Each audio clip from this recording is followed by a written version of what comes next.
네, 오늘은 고린도전서 세 번째 시간입니다. 오늘은 1장 10절에서부터 17절까지를 하겠습니다. 1장 10절을 보면 이제 한번 읽어보죠. 형제들아, 내가 우리 주 예수 그리스도의 이름으로 너희를 권하노니 다 같은 말을 하고 너희 가운데 분쟁이 없이 같은 마음과 같은 뜻으로 온전히 합하라. 내 형제들아, 근로의 의지 편으로서 너희에 대한 말이 내게 들리니 곧 너희 가운데 분쟁이 있다는 것이라. 이는 다름이 아니라 너희가 각각 이르되 나는 바울에게, 나는 아볼로에게, 나는 게바에게, 나는 그리스도에게 속한 자라 하는 것이니 그리스도께서 어찌 아니었느냐. 바울이 너희를 위하여 십자가에 못 박혔으며 바울의 이름으로 너희가 세례를 받았느냐. 그리스보와 가이오 외에는 너희 중에 아무에게도 내가 세례를 주지 아니한 것을 감사하노니 이는 아무도 나의 이름으로 세례를 받았다 말하지 못하게 하려 함이라. 내가 또한 스데바나 집 사람에게 세례를 주었고 그 외에 다른 아무에게 세례를 주었는지 알지 못하노라. 그리스도께서 나를 보내심은 세례를 주게 하려 하심이 아니요 오직 복음을 전케 하려 하심이니 말의 지혜로 하지 아니함은 그리스도의 십자가가 헛되지 않게 하려 함이라. 아멘. 앞서 이제 우리가 고린도전서의 개론과 처음 인사 부분을 이야기할 때도 분쟁이 있다라는 것들을 이미 많이 이야기를 했습니다.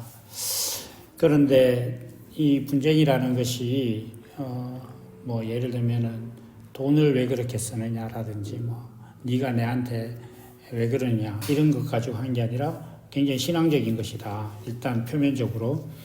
이제 바울 사도는 일단 이렇게 얘기합니다. 같은 말을 하고 분쟁이 없도록 하고 같은 마음과 뜻으로 합하라 이렇게 되어 있습니다. 그런데 우리가 이 바울 사도는 모든 구변과 지식에 능통하고 고린도 교회는 모든 구변과 지식에 능통하고 그리스도의 증거가 견고하고 은사가 부족하지 않다. 이렇게 이제 5절에서부터 7절까지 이미 이야기를 하고 있습니다. 그런데 분쟁이 있는 거예요.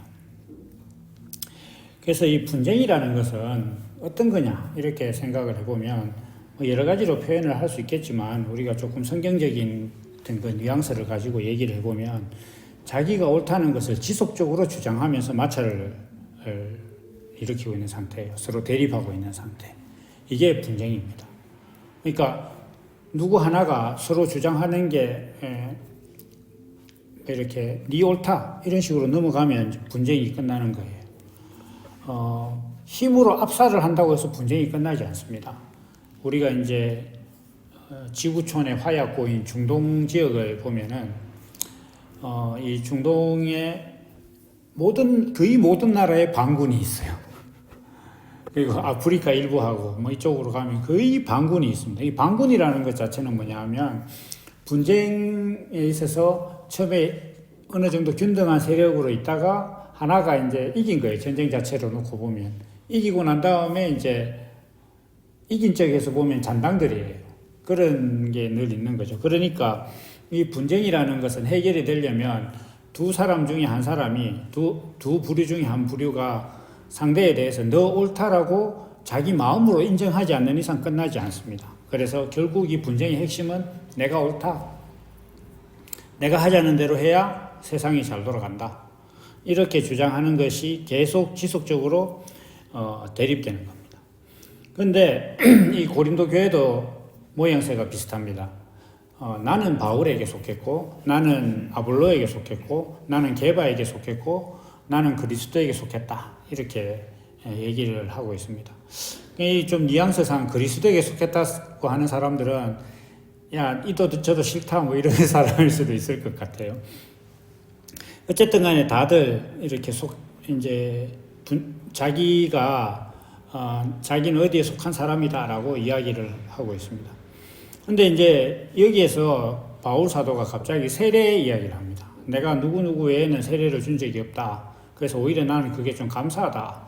내 이름으로 사람들이 세례를 받았다고 말하지 않는 상황이 감사하다. 이렇게 얘기를 하는 거죠. 그렇다면 이게 지금 뭐 바울에게 세례를 받았고 이렇게 하는 그런 내용이 아닙니다. 이게 정황상 고린도 교회에 있는 사람들이 예수님께 직접 세례를 받았을 가능성은 거의 희박합니다. 그렇기 때문에 그리스도에게 속했다 이런 것 자체가 세례를 기준으로 이야기하는 것은 아닙니다. 굳이. 그러니까 딱 부러지게.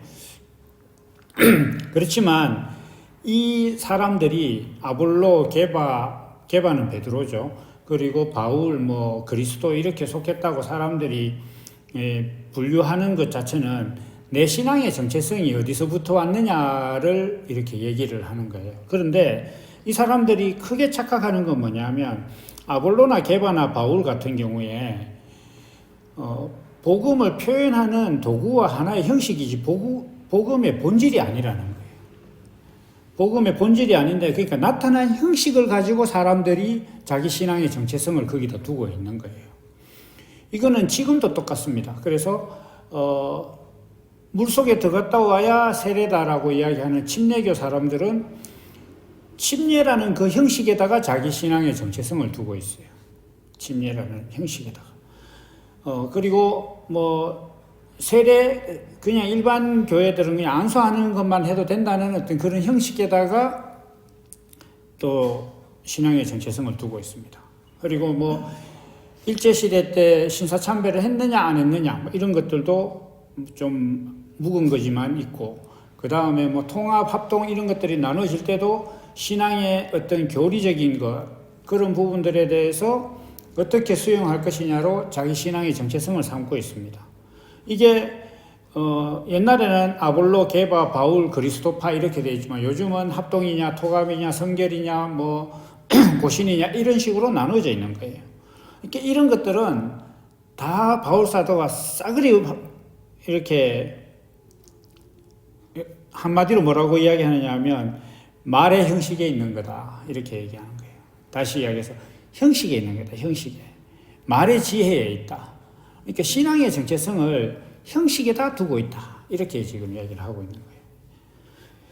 그래서 세례를 누구한테 받았느냐, 내가 또 아니면 세례가 아니더라도 복음을 어떤 전도자에게서 들었느냐라는 그 자체가 자기 신앙의 정체성이다. 이렇게 두고 있는 거예요. 그래서 여기에다 구원의 증거를 두고 있단 말이에요.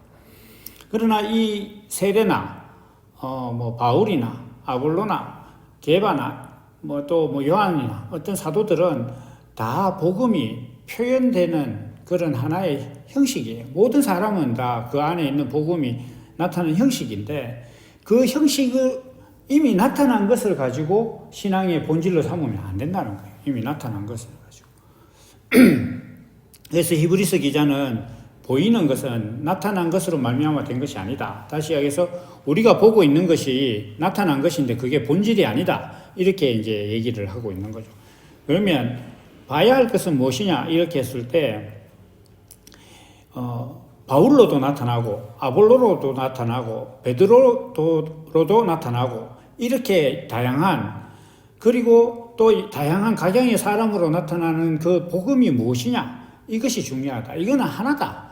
이게 예수 그리스도의 복음인데 그것은 나뉘지 않는다. 예수님이 그리스도가 나뉘어지지 않는다. 이렇게 얘기를 하고 있는 거예요. 그러면서 그 바울 사도가 17절에 이렇게 얘기를 합니다. 그리스도께서 나를 보내심은 세례를 주게 하려 하심이 아니다. 오직 복음을 전케 하려 함이다. 이렇게. 그리고 말의 지혜로 하지 아니함은 그리스도의 십자가가 헛되지 않게 하려 함이라. 이렇게 이제 정리를 하고 있습니다. 이게 시작을 할 때 바울, 뭐 게바, 아볼로, 그리스도 이런 식으로 분쟁이 되어 있는 것에 대해서 어떤 교통정리하는 것하고는 약간 문장상 거리감이 있어요. 사실은 문맥으로 보면. 야, 뭐 너가 어떤 그 갈라지는 것 중에 뭐 누가 최고다든지 아니면 뭐 이렇게 정리를 해줘야 되는데 여기서는 나는 세례를 주지 않는다. 내가 세례를 주지 않고 그리스도께서 나를 보내신 것은 세례를 주기 위한 것이 아니라 복음을 전하게 하기 위한 것이다. 그러니까 이 복음은 바울로도 나타나고 게바로도 나타나고 아볼로로도 나타나고 다양한 사람들, 뭐 나중에 성경에 나오는 많은 사람들의 각양의 모양으로 나타나는 단 하나의 복음이다.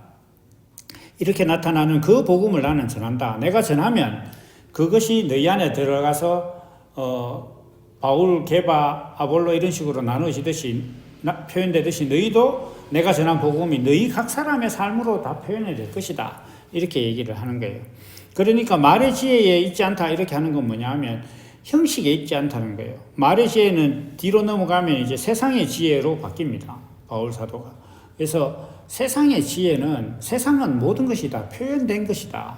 그 나타난 것을 가지고 뭔가를 나누면 안 된다. 이렇게 얘기를 하고 있습니다. 그래서 왜 그렇게 해야 되느냐 하면 그리스도의 십자가가 헛되지 않게 하려 합니다. 왜 그게 그리스도의 십자가를 헛되게 하는 것이냐 이렇게 했을 때 그리스도의 십자가는 모든 사람에게 들어가서 그 각양의 사람들의 성품과 형편에 맞게 복음이 되어서 나타나는 그 본질이 있다. 그런데 그 본질을 믿노라 하면서 내 신앙은 바울에게 있다. 이렇게 얘기하면 그리스도가 이미 십자가가 쪼개진다. 나누어진다. 예수님의 십자가가 나누어진 것이다. 이렇게 얘기를 하고 있습니다. 이렇게 이제 더 나가면서 뒤로 가면은 이 그리스도의 십자가와 세상의 지혜가 계속 대립되면서 당분간 이 고린도전서가 진행이 됩니다. 진행이 되면서 이 바울의 요지는 뭐냐면 세상의 지혜와 그리스도의 십자가는 상대적인 것이고 하나가 귀해지면 다른 하나는 천해지는 관계예요. 두 개가. 그러니까 세상적인 가치로 보면 십자가는 천한데 하나님의 안목으로 보면 십자가가 귀한 것이라는 거예요. 이거는 둘 다 같이 있어질 수가 없어요. 그러니까 동전의 앞면과 뒷면은 절대로 동시에 하늘을 볼 수가 없어. 그것처럼 이것은 절대로 동일한 가치관으로 넘어갈 수가 없는 것이다. 그래서 이 지금 바울 사도의 전개는 어떻게 계속 이어지느냐 하면 세상의 어떤 그 가치관은 그리스도의 가치관에 대비해서 십자가에 대비해서 어리석은 것이다. 이걸 이제 얘기를 합니다. 왜 어리석은 것이냐 이렇게 했을 때 그거는 그냥 껍데기다, 형식이다. 이러한 것들이 바울 사도의 생각 속에 있는 거예요.